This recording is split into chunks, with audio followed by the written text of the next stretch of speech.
Hello guys, my name is Sethi and welcome to Lifestyle with Din.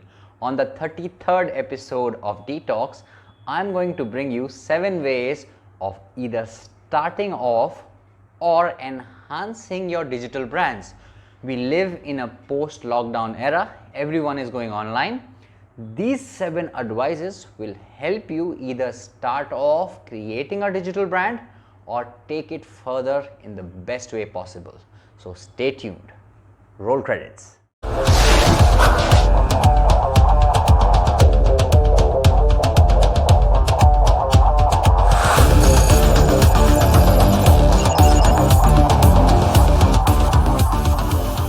So 8 years back when I started my first blog, I thought that there were 2 fields which will be really beneficial in the future for everyone. One was preventive health, that means fitness, nutrition, mental health, and secondly, digital marketing. These are the 2 things that I started mastering then, and I'm still mastering them, still learning the art, tricks of the trade, and learning is a constant process. But over the course of the last 8-9 years, I've accumulated enough laurels to make myself credible enough to bring you this information as to how to enhance your digital image. So with that in mind, and with the 200-300 CR of property that I sold through digital marketing, the clients that I have internationally in holistic life coaching, and my background in health, fitness and digital marketing, I will bring you 7 simple ways by which you can, starting today, create your digital brand in the most effective and cost efficient manner, and further enlarge this domain of digital presence to make yourself not only get good clients but also spread good messages. There's a famous German saying, while drinking the first pint is important, while thinking the first point is important. The first and the most important point out of the 7 points that I'm going to bring you today is starting with why. If you have a strong why, you will sustain and succeed anyhow. Just being famous, just making a livelihood, gaining popularity, making new friends is not enough so as to move further on this digital journey. It's a long journey and it will take a lot of effort. So you have to have a very strong why as to why you're doing whatever you're doing. In case of health and fitness, it's not just about getting the best amount of clients or the money from them. It's about giving, and where does that giving originate from? What is your why? I'll explore this with my own why. When I was 16 years of age, both my parents were diagnosed with chronic illnesses, cancers and heart attacks. And I felt, biology not being my strong point, I felt that I wanted to do something to enhance the awareness of people so that they don't have to suffer the way I did then. Then as I grew up, 17, 18, 19, I saw people who were very close to me, my friends, passing away because of addictions, because of lifestyle disorders. That impacted me a lot. I thought we need some real life superheroes. As I grew, I saw the fitness domain, how people were squabbling and fighting over clients, and especially in India where there's a lack of awareness, where everything related to money sells and everything related to health is kept on the side. I thought the only way of moving forward towards creating a good habitat in India for health is by spreading health awareness, and that is not by being in competition with everyone, but by helping everyone educate and improve the quality of services. So my why is backed by a lot of effort, lot of suffering, and that's why it's very strong. That's why I wake up every morning at 5 without even a thought. That's why I keep posting. There are more than 3,500 posts online. It's because I've got a very strong why. So what you have to do today is start giving yourself 10 to 15 minutes to try to explore your why.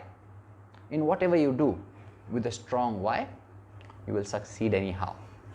Second point is, once you have explored your why and identified with it, once you become self-aware, be yourself unflinchingly. Your friends, your family, your relatives and everyone see you in a particular way. But when you're transforming, you're creating a digital image, you're creating a brand, you have to grow. You have to seek some things inside of you and develop into a form which was not existing before. Obviously, the people around you will be surprised, shocked. They will try to pull you back because they like seeing you in the way that you have always been for them. For growth to happen, you have to break the shackle, and irrespective of whoever says, you have to keep moving on. Leave fear, embarrassment and doubt aside and be yourself unflinching. So now we are aware and we know our why. Also, we are unflinchingly being ourselves. What to do next?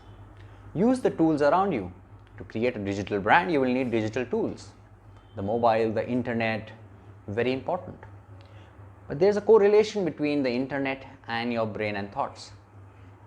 It can either be used by you to create a better life, or if given free rein, if not controlled, it can abuse you and make your life miserable.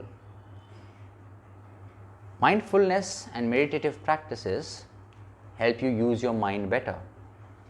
When you're in control, the mind is a good servant.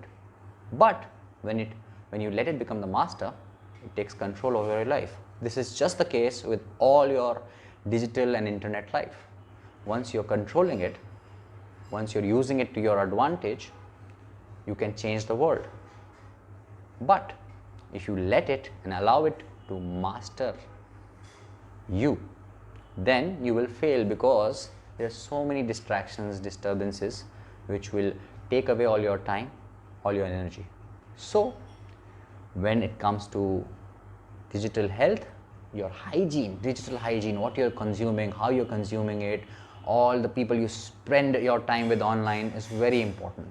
Yes, give yourself time to research, to entertain yourself, but you should be controlling it rather than being controlled by it, because addictions come very slowly and creep through your identity and then overtake it completely. So always focus on good digital hygiene. So now you will ask me, how do I use technology well? Okay, you can either be a creator or a consumer. You have to do both things very, very mindfully and consciously. Create after a lot of consumption, but always consume something which is uplifting your energy, your knowledge and your vibration. By this I mean you have to surround yourself with good digital mentors who you don't have to talk to, you just have to follow their lifestyles and see what their practices are rather than what their work is. First look at their life practices and create your own practices so that you are at the right place when it comes to creation. You have to just pick up certain blueprints of lifestyles of good digital mentors, how they live, when they get up, what they eat, what they do, and rather than copying it straight away, make your own version of it which suits you. But always understand discipline, always understand creativity. All these things are very important and you can learn this from people who have already done the stuff that you are doing. Secondly, never copy content. When you're copying, always give citations, always give references, always give due credits, but also get inspired. The body of knowledge on this universe is very big. Most of whatever you're saying has been said before. So you can always get inspired and add your own magic, creative magic to it and present it in a beautiful way. But always give credits to the people you get all this information from. Next is, now we move to how to create, how to be creative. Creativity is not scientific in terms of you can't train yourself every day on a practice and be creative. You have to be artsy. You have to be a little artistic. Yes, you can work around being artistic, but you can't actually do a course in being creative. How you can be creative is by simply allowing yourself to empty your mind. Empty your mind from thoughts of the past, of the future, of greed, of need, of scarcity, and just let your mind be. Once you form the habit of having an empty mind, automatically creativity comes in. The habit can be picked up by doing mindfulness, meditative practices, by doing things that you like doing, like just gardening, dancing, martial arts, or anything which you like doing which empties your mind, because an empty mind, when fed with a lot of what I said in the previous point, a lot of good manuring from the digital world, a lot of good content, when you're surrounded by good people, it becomes a focal point of creativity. And once that happens, then you don't have to think about it, it'll happen naturally. Imagination is on, you're creating good content, how do you present it in a way that the world listens? This brings me to your most important investment in the field of becoming a digital brand. Is it a microphone, a camera, a tripod? Everything is important, but the most important, the first investment that you should make while becoming a digital brand or in life is on knowledge. Because knowledge is the filter that separates information from facts. There's so much information online, but if you have the filter of knowledge, then that becomes a fact. So invest your time in doing courses, online courses, offline courses. I personally do a lot of Coursera courses. I do a lot of mindfulness based courses from the best universities in the world. I like backing myself up with science. It helps my spirituality. I back my scientific practices by my spiritual practices, and then there's this wonderful web where Eastern spirituality meets Western science and they combine, and so I can help more people. Design something like that for yourself. Always invest. The first investment should always be on knowledge and enhancing it. And the final point is always seek a good mentor and never be afraid of investing in a mentor, because it'll serve you in two ways. First of all, the mentor has already lived through whatever you are living through, whatever you will be living through over the next 2-3 years when you're living independently trying to build a digital brand. So he knows the ins and outs, he knows where you can save money, the most effective ways of spending money, the cheapest applications, the cheapest tools. So when I call it an investment, actually you will be spending lesser money and saving a lot more.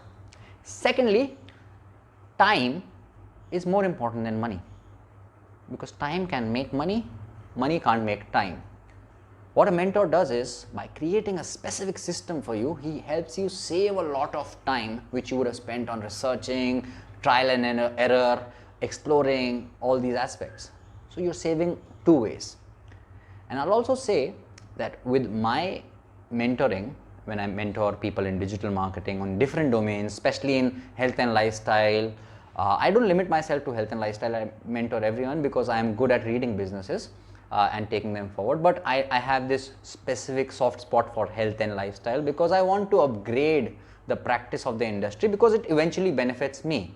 If I've got more aware, competition or trainers or coaches around me, I've got better clients, and better clients will understand me more.